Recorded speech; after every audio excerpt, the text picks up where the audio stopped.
Hi everyone, it's Darlene. Welcome back for another card. Today's technique is called rock and roll. It's a really old technique, but I haven't done it in a really long time. I'm going to be using the Flower Patch set by Stampin' Up! And this Flourish background by Hero Arts. I'm going to start by putting some color box white pigment ink, and this is called Frost White. And I'm going to lay down my Stampin' Up! Cardstock since I'm going to be using Stampin' Up! Inks. And I always put a scratch sheet on top and I rub it with my finger to make sure I get really good pressure all over the stamp. Okay, so I'm going to start with Pink Pirouette and Rose Red. And I'll take this first larger flower and I will ink it up with the Pink Pirouette. I'm going to slow it down here so you can see how this is called rock and roll. So you're rolling your stamp so just the edges are touching the rose red. So you have the darker color coming second. And I'm going to stamp this over my white pigment ink, and then the white pigment ink will actually show through the colors and you can see a pattern there. I used pretty light ink so it's kind of hard to see the pattern, so if you use darker inks you'll get more of that image behind there. So you're going to clean off your stamp each time because you did get some white ink on there. And I'm going to repeat this process. So I ink it up with the Pink Pirouette. I'll roll it around my rose red. And notice that my block is basically the same size as my stamp. I was really careful to make sure that I don't have too much block or else the rolling is a little bit difficult. So stamp that down in a random pattern.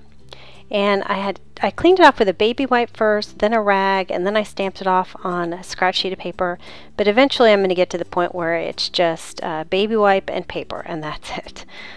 So here we go again, rolling it around and then stamping it on my cardstock. And I always use Stampin' Up! Cardstock with Stampin' Up! Inks because it always looks the best. I've tried it other ways and there's no beating the Stampin' Up! Cardstock with the Stampin' Up! Inks. They're just made to work together.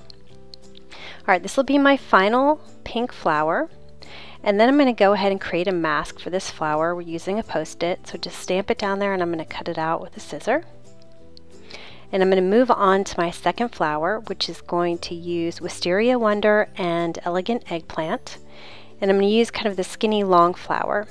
And I'll ink it up first in the Wisteria Wonder, and then roll it around my eggplant. And then stamp it down in between the pink flowers. Now I wanted a little bit more flower here, so what I'm going to do is I'm going to clean it off like I did with the other one, and then I'll ink it up again with some Wisteria Wonder and then eggplant, rolling it around, and then I'm going to kind of rotate it a little bit so that I get petals in between the petals that I've just created. Now these are some of the same colors that I used on the multi-step stamps with the Lotus Blossom. I just really love these combinations.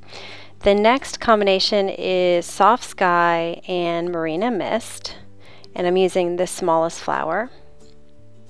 And I'm going to use my mask now. So it was too hard to create a mask for the purple flower because there were two parts to it. I was like, it's too many petals to cut around.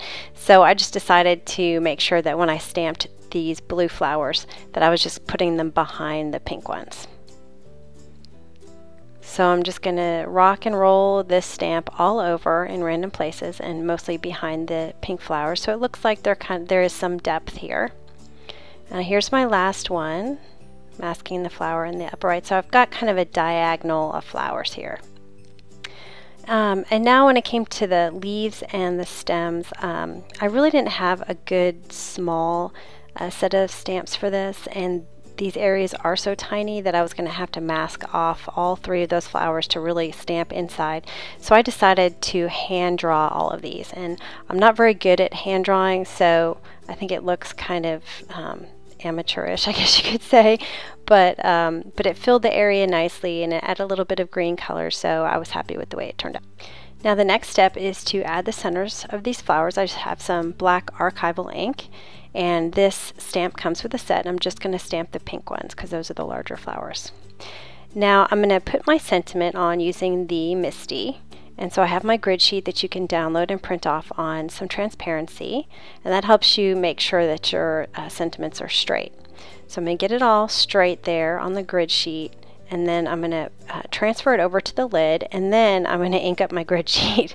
Yeah, that wasn't very smart. So I just go ahead and clean that off, and then inked up my stamp with the archival ink.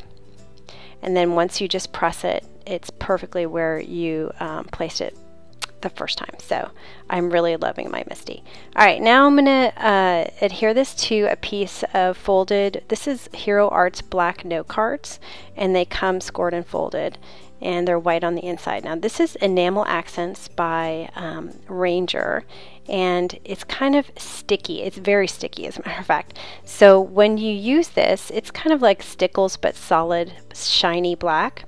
You'll squeeze it and then lift it straight up slowly, and you'll get kind of a string of it, and then it'll break off and go back down to your perfect circle as long as you lift it straight up in the air. So that's kind of the trick to applying this. And that's the card for today. I hope you enjoyed it, and I will see you next time. Thanks for watching.